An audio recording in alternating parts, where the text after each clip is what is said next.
11장 27절로 29절 말씀입니다. 오늘 주께서 우리에게 주시는 귀한 말씀은 히브리서 11장 27절로 29절입니다. 한 절은 제가, 한 절은 여러분이, 한 절은 함께 봉독해 올리도록 하겠습니다. 신약성경 366쪽 정도에 있습니다. 제가 먼저 봉독해 올리겠습니다. 믿음으로 애굽을 떠나 왕의 노함을 무서워하지 아니하고 곧 보이지 아니하는 자를 본 것 같이 하여 참았으며 믿음으로 유월절과 피 뿌리는 예식을 정하였으니 이는 장자를 멸하는 자로 그들을 건드리지 않게 하려 한 것이며 믿음으로 그들은 홍해를 육지같이 건넜으나 애굽 사람들은 이것을 시험하다가 빠져 죽었으며. 아멘. 우리 옆 사람과 인사합시다. 행복하세요. 주님의 이름으로 환영합니다. 축복합니다. 우리 이종수 장로님 가정 주님 안에 행복하세요. 서인범 권사님 가정 주님 안에 행복하시기를 바랍니다. 감사합니다. 오늘 믿음에 대한 얘기를 하려고 하는데요. 믿는다는 것은 무엇일까요? 막연히 긍정하는 정도로 끝나는 것이 믿음이 아닌 것을 우리는 잘 알고 있습니다. 흔히들 믿음을 사랑과 많이 비교하는데요. 사랑이 진짜 사랑이 되려면 그 속에 무엇이 담겨져야 합니까? 마음이 담겨져야 하죠. 그래서 마음은 자기 인격의 전부입니다. 그러니까 나의 전부가 담겨져 있어야 하는 것이죠. 이처럼 기독교에서 말하는 믿음은 나를 온통 그분에게 준다는 말입니다. 이것이 기독교에서 말하는 믿음이죠. 머리로만 알아서 예수님이 십자가에서 죽으셨다 사흘 만에 살아났지 나도 성경 그거 다 알아 하는 것은 믿음이라고 얘기할 수 없습니다. 그건 막연히 지적으로 동의하고 수긍하는 것뿐이죠. 기독교에서 말하는 믿음은 무엇입니까? 자기를 온전히 주는 것임을 믿습니다. 어제 그 면역학에 있어서 균형 잡힌 그 발언을 하시는 김모랑 교수가 나오셔서 그 얘기를 하더라고요. 그러니까 우리나라에 코로나가 완전히 종식되어지고 예전과 같이 생활을 하려면 그러니까 백신도 나오고 치료제도 발명이 돼야 하지만 그것이 일반인들에게 우리 가족들에게 접종이 되어서 정말 지난날에 우리가 자유롭게 살았던 것을 기다리려면 최소 3년 후에나 가능하지 않겠냐라는 얘기를 합니다. 코로나 팬데믹 시대가 결코 막연하게 백신만 발견되면 백신만 발명하면 치료제만 발명하면 다 끝나겠지라고 했지만 사실 그렇게 쉽게 끝나는 것은 아닌 것 같습니다. 이렇게 긴 기간 동안 우리에게 전혀 한 번도 겪어보지 못한 어려움이 생겼는데요. 이렇게 현대인 마음속에 불안과 두려움이 깊이 자리 잡게 되었습니다. 그래서 이 기간 동안 처음에는 없었던 신경쇠약, 불면증, 노이로제, 협심증 같은 병에 시달리는 사람들이 점점 늘어나고 있습니다. 불안과 두려움은 현대인의 무서운 적입니다. 불안과 두려움은 지금처럼 구체적인 대상이 있어서 생겨나는 것입니다. 그러나 어떤 경우에는 전혀 대상이 없음에도 불구하고 괜히 불안하고 또 괴롭히는 사람도 없는데 두려움에 사로잡힐 때가 있습니다. 두려움이 지나치면 극심한 공포감에 사로잡히고 심한 경우 정신착란을 일으키는 것도 보게 됩니다. 지난주에 입고 온 옷을 다시 입고 오면서 아차 지난주에 입었지 일주일밖에 지나지 않았는데도 금방 잊어먹고 교회에 갖고 와야 될 물건을 갖고 오지 못할 때가 있습니다. 오늘이 바로 그런 때인데요. 믿음 또한 그렇습니다. 항상 흔히 듣고 또 목사님의 강조하는 그 믿음을 들었음에도 불구하고 금방 사회생활을 하면서 세상 속에 나가서는 금방 잊어버릴 때가 많은 것이죠. 그런데 여러분 그거 아십니까? 믿음과 두려움은 상반되는 개념입니다. 믿음은 두려움을 쫓습니다. 그러나 연약한 그리스도인인 경우 두 가지가 공존합니다. 믿음을 가지고 있으면서도 불안해하고 하나님을 믿으면서도 두려워하는 것이죠. 그러나 진정한 그리스도인의 믿음에는 두려움과 불안이 공존하지 않는 것을 믿으시기 바랍니다. 그리스도인의 믿음은 용기와 확신 속에서 갖는 참된 믿음이요, 예수 그리스도의 이름으로 두려움을 내어쫓는 믿음인 것입니다. 오늘 본문의 말씀을 보면은 모세를 통해 용기와 확신의 믿음을 이제 우리에게 가르쳐주고 있습니다. 27절로 28절을 다시 한번 보도록 하겠습니다. 믿음으로 애굽을 떠나 임금의 노함을 무서워 아니하고 곧 보이지 아니하는 자를 본 것 같이 하여 참았으며 믿음으로 유월절과 피 뿌리는 예를 정하였으니 이는 장자를 멸하는 자로 너희를 건드리지 않게 하려 한 것이라. 믿음에 비추어 볼 때에 모세의 믿음은 용기와 확신을 가진 믿음입니다. 모세가 나이 40에 공주의 아들이라 칭함을 거절하고 하나님의 백성과 함께 고난의 길을 선택했으며 주어진 것은 이제 그에게 무서운 시련뿐이었습니다. 그는 자아가 깨어지고 자존심이 부서지는 경험을 해야 했습니다. 비참해지고 자아가 깨지는 경험 없이는 여러분 새싹은 트지 않습니다. 대부분의 그리스도인들이 능력 있는 신앙생활을 하지 못하는 이유가 어디 있을까요? 그것은 자아가 깨지는 것을 두려워하기 때문입니다. 많은 사람들이 예전 모습 그대로 신앙생활을 하려고 합니다. 예수를 믿기는 할 테니까 내 자아는 건드리지 마라, 내 자존심은 건드리지 말라 합니다. 그러나 자아가 부서져야만 새롭게 세워집니다. 어떤 병은 수술을 해야 고쳐지듯이 우리의 자아도 수술하지 않고는 치료되지 않는 것입니다. 교만과 자존심과 자아는 제거되어야 합니다. 그래야만 새싹이 나오기 때문입니다. 더러운 곳에는 새 것이 있을 수 없습니다. 옛사람에게는 새 사람이 접붙여지지 않습니다. 신앙생활에는 자존심 건드리는 일이 자주 생기는 것을 보게 됩니다. 이상하게도 사람들이 내가 예수를 잘 믿을 만하면 멀리 있는 사람도 아닙니다. 나와 함께하는 사람, 내 옆에 있는 사람, 내 친구, 내 형제, 내 부모가 자꾸 이상하게도 자주 긁어대고 괴롭히는 것이죠. 그런데 그건 오히려 은혜를 받고 있다는 증거일 수 있습니다.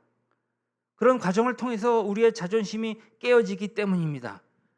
여러분 이렇게 한번 해보십시오. 자존심이 깨어질 때마다, 자존심이 상해질 때마다 아멘 하고서 인정하는 것입니다. 그래, 나는 원래 그런 사람이야. 그렇게 인정하고 정말 하나님의 사람으로 새롭게 빚어줘 주시는 것을 느끼게 될 때에 우리에게 은혜가 더하여집니다. 모세는 자아가 깨어지고 자존심이 무너지는데 무려 40년이라는 세월이 걸렸습니다. 하나님은 그를 40년 동안 광야에 내보내셔서 자존심을 완전히 깨버리고 자아를 아주 하나도 없이 깨어지도록 훈련시키셨습니다. 나이 80이 다 되어서도 그놈의 자아가 죽지 않아서 하나님이 그의 길을 열지 않았던 것을 보게 됩니다. 이제 나이가 드니까 몸이 약해지기 시작했습니다. 정신이 오락가락합니다. 사람들이 하나둘 나를 떠나기 시작합니다. 외로움이 느껴집니다. 삶이 힘겹게 느껴집니다. 어려운 때가 온 것입니다. 그제서야 자아가 보이기 시작합니다. 나의 연약함이 보이기 시작합니다. 그러다가 때가 되었습니다. 때가 되자 이제 하나님이 나를 만나 주십니다. 모세가 시내산에서 하나님을 만났을 때 하는 말을 들어보면 확실히 자아가 깨졌다는 것을 알 수 있습니다. 하나님이 모세야 가서 내 백성을 탈출시켜라 이렇게 말씀하셨을 때 모세가 뭐라고 얘기했는지 아십니까? 하나님, 사람 잘못 보셨습니다. 저는 그럴 만한 사람이 아닙니다. 내 나이가 몇인 줄 아십니까? 내 나이가 80이나 되는 사람입니다. 옛날에 저는 할 수 있다고 생각했지만 지금은 아닙니다. 저 말고 다른 사람 보내십시오. 저는 입이 둔한 사람입니다.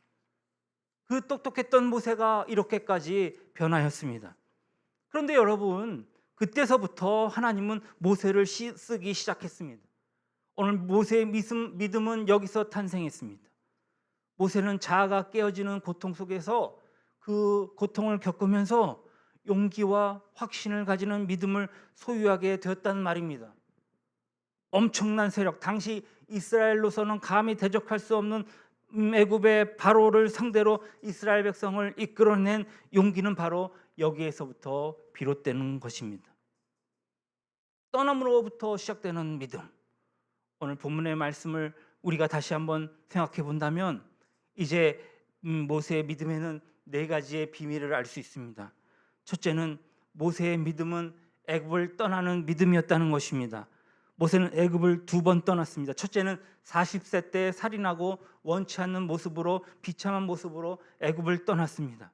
두 번째는 하나님의 명령에 순종하여서 이스라엘 백성을 데리고 애굽을 떠난 것입니다. 여러분 잘 아시다시피 아브라함에게도 보듯이 신앙은 떠남에서부터 시작됩니다. 하나님의 말씀을 듣고 이제 우리가 있던 자리에서 일어나 하나님을 의지하게 되는 것입니다. 나를 이제껏 보여줬던 세상의 배경, 권력, 세력, 부모로부터 다 끊어질 때에 우리는 그제서야 비로소 하나님을 붙잡게 되는 것입니다. 그것이 때로는 돈일 수도 있고 때로는 건강일 수도 있습니다. 아브라함은 갈대아 우르를 떠났습니다. 이방 여인 룻은 모압을 떠났습니다. 그래서 하나님의 은총을 입었습니다. 우리는 언제나 떠날 준비를 해야 합니다. 이것이 죽음을 맞이하는 믿음인 것입니다. 떠날 각오가 되었을 때만이 하나님의 뜻을 이룰 수 있습니다. 성도가 떠날 준비가 되었을 때에 하나님은 그때서부터 그에게 말씀하시고 그의 뜻을 수행하게 하십니다. 사탄의 세력을 대표하는 애굽의 바로는 모세와 이스라엘 백성이 떠나지 못하도록 수차례 위협하고 약속을 어겨가면서 이제 하나님이 10번째 재앙을 내리실 때에 이스라엘 백성과 하나님의 사람 모세를 보내지 않으려고 10번씩이나 거짓말로 붙잡았던 것을 보게 됩니다. 오늘 모세와 이스라엘 백성이 바로와 대결하는 것을 보면 참 흥미롭습니다. 출애굽기 8장에서부터 11장까지 이스라엘 백성을 순순히 내보내지 않자 하나님은 애굽에 재앙을 내리십니다. 재앙이 내리자 바로는 이제 떠나가라고 합니다. 그런데 재앙이 딱 끝나니까 바로는 다시 약이 올라서 이스라엘 백성을 못 가게 붙잡습니다. 이런 식으로 재앙이 반복되다 보니까 바로가 할 수 없어 타협하려고 합니다. 가기는 가되 이 땅을 벗어나지 말고 땅 끝에 가서 하나님께 예배드리고 와라. 그런데 모세는 단번에 거절합니다. 하나님이 내 백성을 가게 하라고 말씀하셨기 때문에 더 이상 타협할 수 없다는 겁니다. 바로는 마음이 다시 강팍해져서 이스라엘 백성이 떠나는 것을 허락지 않습니다. 그러니까 또 재앙이 내립니다. 바로는 여러 번 이런 식으로 모세와 타협을 유도합니다. 가기는 가되 멀리 가지 말라 하시면 안 통합니다. 그러자 바로는 이렇게 말합니다. 그러면 여자와 자녀와 순양과 짐승을 내려놓고 남자만 가서 예배드리러 가라. 그것도 안 통합니다. 그러니까 한 걸음 더 양보하듯이 말합니다. 애들과 여자들까지 다 데리고 가되 우양은 소와 양은 놓고 가라. 이렇게 타협을 시도하면서 이스라엘 백성이 떠나지 못하도록 붙잡더니 바로 결국에는 애굽의 모든 장자가 죽은 재앙이 내리고서야 이스라엘 백성을 내보냅니다. 다 가라. 너희들 것은 하나도 남김없이 다 가져가라. 그러나 바로는 이렇게 말해놓고 순순히 보내주지 않는 것을 보게 됩니다. 막상 이스라엘 백성이 떠나자 군대를 풀어서 뒤쫓아갑니다. 꼭 마귀가 바로 이와 같습니다. 마귀는 우리가 하나님의 사람이 되는 것을 너무도 싫어합니다. 집요하게 방해하고 타협을 유도합니다. 우리의 발 뒤꿈치를 잡고 떠나가지 못하게 하는 것이 바로 사단의 세력입니다. 이런 사단의 방해에 타협하거나 굴복해서는 안 됩니다. 세상줄을 끊어야 믿음의 항해가 시작된다는 사실을 잊지 마시고 기억하시기 바랍니다. 항구에 밧줄을 메어놓으면 우리가 아무리 좋은 배가 있어도 항해는 시작되어지지 않습니다. 줄을 끊는 것이 두렵고 무섭고 줄을 끊으면 꼭 죽을 것 같지만 믿음은 거기서부터 시작되어지며 그때서야 비로소 믿음은 떠나는 것입니다. 모세의 믿음은 두 번째로 폭력을 쓰지 않는 믿음이었습니다. 아무리 상대가 악할지라도 그리스도인은 폭력으로 문제를 처리하지 않습니다. 예수님이 그렇게 하셨고 모세도 그렇게 하셨습니다. 출애굽 당시 약 200만 명 정도의 이스라엘 백성이 있었지만 모세는 군중을 선동하거나 폭력을 행사하지 않았습니다. 오늘날 세상에 여러 이익단체들이 있습니다. 그들은 한결같이 여론을 형성해서 힘을 가지려 합니다. 그리고 그것을 배경으로 삼아 싸우려고 합니다. 전복시키려고 하고 위장시키려고 합니다. 이런 모습은 분명 비성경적입니다. 항상 기독교인들은 자세는 이래야 합니다. 그것은 무엇입니까? 내가 무엇인가 사회에 대해서, 정치에 대해서, 세상에 대해서 반론을 제기하려면 먼저 기도해야 하는 것입니다. 그리고 하나님의 능력으로 뜻을 관철시켜야지 여론을 형성해서 물리적으로 일하는 것은 결코 성경적이지 않습니다. 모세는 바로와의 그 엄청난 투쟁을 단독으로 진행한 것을 보게 됩니다. 바로와 홀로 대결했고 누군가를 옆에 두었다면 기껏해야 아론 정도였습니다. 그는 기도로 싸워서 이긴 것입니다. 모세나 여론몰이로 싸워 이긴 것이 아니라 이제 하나님의 도움으로 이긴 것을 보게 됩니다. 하나님이 승리하게 하심으로써 승리가 가능한 것입니다. 내가 아무리 승리하려고 해도, 내가 아무리 성공하려고 해도 내 힘으로는 결코 승리할 수 없는 것입니다. 그리스도인들은 세상과의 싸움에서 이 점을 기억해야 합니다. 모세는 임금을 두려워하지 않았습니다. 군대를 두려워하지 않았습니다. 그렇다고 그 폭력을 사용하거나 이제 조직을 이용하거나 사람들을 동원하지도 않았습니다. 그는 믿음을 가지고 홀로 담대히 대결한 것을 보게 됩니다. 오늘 이사야서 12장 2절 말씀을 보십시오. 보라, 하나님은 나의 구원이시라. 내가 신뢰하고 두려움이 없으리니 주 여호와는 나의 힘이시며 나의 노래시며 나의 구원이심이라. 최후의 승자는 하나님이십니다. 세상의 왕이나 세상의 정치 구조가 아니라 하나님이 승리하고 하나님이 왕인 것입니다. 앞에는 홍해가 가로막혀져 있고 뒤에는 애굽의 병사들이 쫓아오고 있을 때에 얼마나 불안하고 얼마나 두려웠겠습니까? 이렇게 두려움과 불안에 휩싸인 이스라엘 백성들이 모세를 원망하기 시작합니다. 우리를 죽이려고 여기까지 데려왔느냐 하며 불평하는 이스라엘 백성들에게 모세는 이렇게 말합니다. 출애굽 14장 13절, 모세가 백성에게 이르되 너희는 두려워하지 말고 가만히 서서 여호와께서 오늘 너희를 위하여 행하시는 구원을 보라. 너희가 오늘 본 애굽 사람을 영원히 다시 보지 아니하리라. 이 엄청난 세력과 맞서서 이스라엘 백성은 무기 하나 들지 않고 오늘 이기게 된 것입니다. 오직 하나님을 의지할 때만 이길 수 있습니다. 그들의 무기는 무엇이었습니까? 여러분, 우리의 무기는 무엇입니까? 오직 하나님을 의지하여 이겼다는데 우리의 무기는 기도여야 합니다. 우리의 무기는 말씀이어야 합니다. 우리의 무기는 하나님을 신뢰하는 것, 곧 믿음이어야 합니다. 그리스도인에게 주어진 무기는 이것밖에 없습니다. 오늘 출애굽 13장 6절에 그러므로 우리가 담대히 말하되 주는 나를 돕는 이시니 내가 무서워하지 아니하겠노라. 사람이 어찌 내게 어찌하리요 하노라. 오늘 모세의 세 번째 믿음은 하나님을 실제로 바라보는 믿음이었습니다. 오늘 본문의 말씀 첫 번에 뭐라고 얘기했습니까? 믿음으로 애굽을 떠나 하나님의 왕의 노함을 무서워하지 아니하고 곧 보이지 아니하는 자를 보는 것 같이 하여 참았다. 보이지 아니하는 자를 보는 것 같이 하여 참았다. 모세는 보이지 않는 것을 보는 것 같이 참았다라고 했습니다.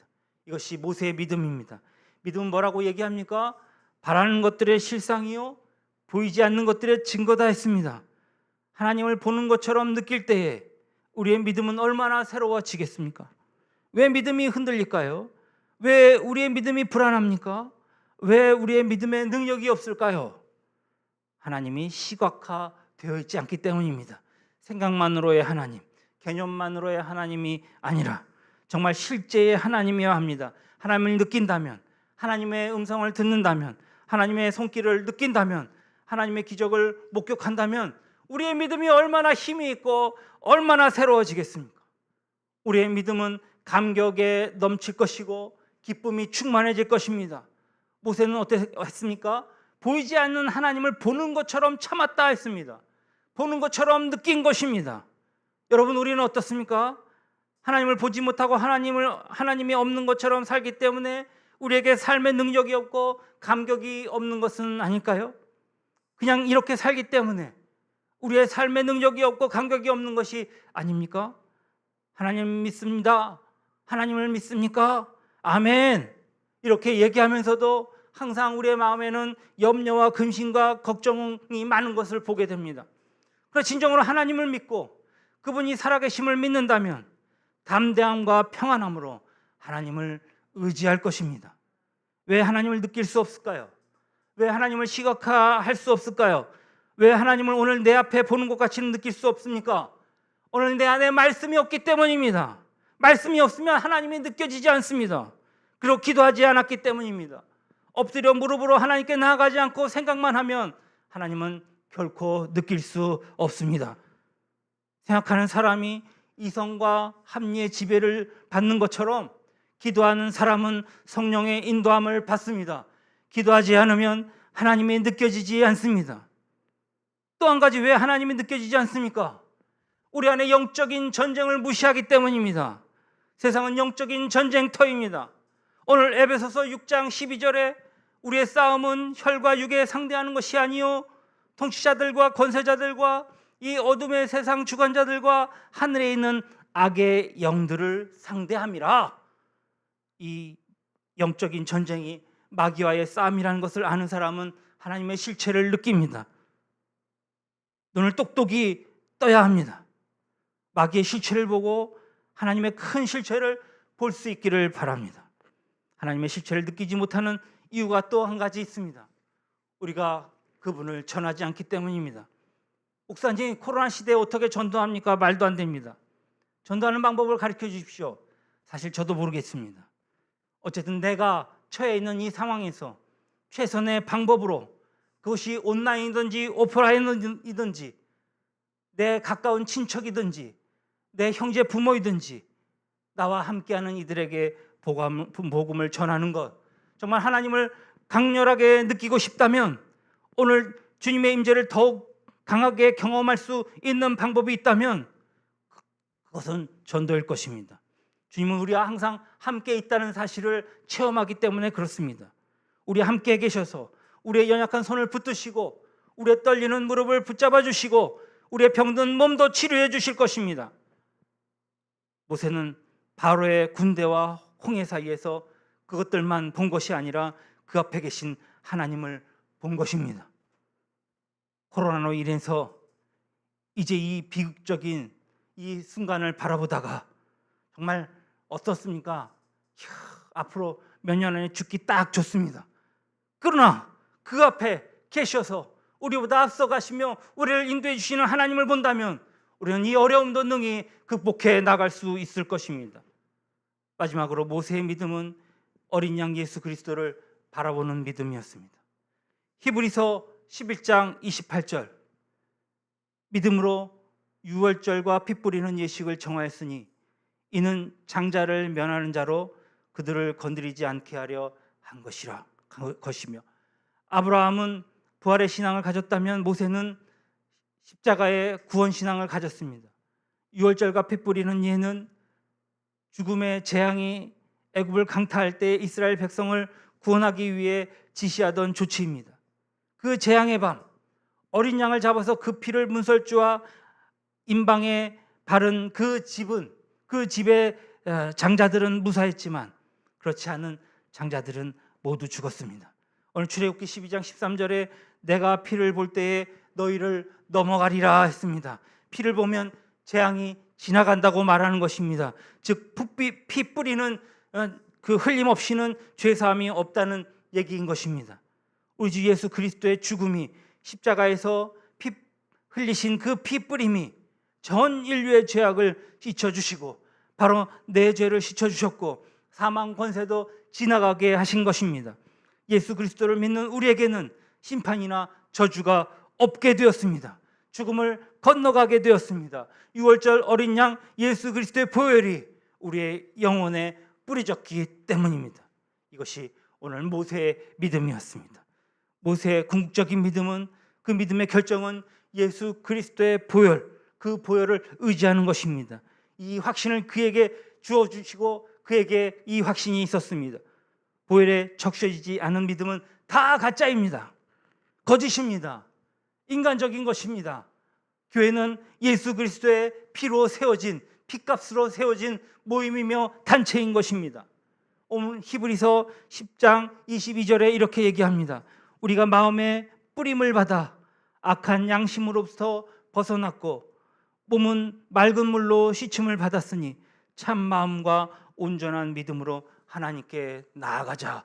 아멘. 보혈의 능력을 믿으십니까? 보혈이 흘렸다는 것은 구원이지만 보혈이 뿌려졌다는 것은 적용입니다. 예수님은 보혈을 뿌리심으로써 구원을 이루셨습니다. 이제 그 보혈이 당신에게 뿌려졌습니다. 이제 그 보혈이 우리를 깨끗게 하셨습니다. 여러분 착각하지 마십시오. 선한 생각, 선한 행동이나 이제 뭡니까? 양심만이 우리를 구원할 수 없습니다. 예수 그리스도께서 십자가에서 흘리신 그 보혈이 우리의 죄를 제거하고 우리를 죽음에서 건지셨다는 사실을 믿을 때에 우리는 구원받는 것입니다. 그 믿음이 있을 때에 어떤 두려움이나 불안도 우리를 넘어뜨릴 수 없습니다. 보혈을 의지하는 것이 신앙입니다. 이 사실을 믿으시기 바랍니다. 보혈을 의지하는 믿음이 믿음의 끝이요 절정입니다. 이 믿음을 간직하여 구원받는 하나님의 자녀들이 다 되시기를 주님의 이름으로 축원합니다. 기도하겠습니다. 예수 그리스도의 십자가에서의 피 뿌리심으로 우리의 모든 죄가 제거되고 죽음을 통과하여 구원을 얻었음을 믿습니다.